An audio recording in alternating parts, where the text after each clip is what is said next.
Jirra jirtu ilmaan Oromoo ani maqaan kiyyaa artist Jaafar Yuusuf hin jedhama. Namni nan beennellee asumaan na habaruu sirboota qabsoo kan akka maaster pilaanii hojjechuudhaan kan hin beekamu.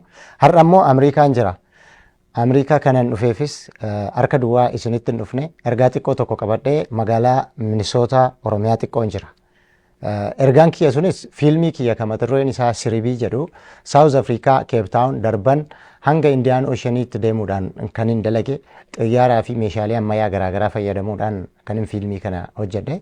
Fiilmii kana irratti taatota 50 oltu irratti hirmaate gosoota Oromoo Oromiyaa keessa jiranii fi akkasumas daangaa Oromiyaan ala jiran kan akka Ormaa, Gabra, Garrii dabalatee aktoroota jechuun taatota akka haadha Shumbeefaa keessatti hirmaate.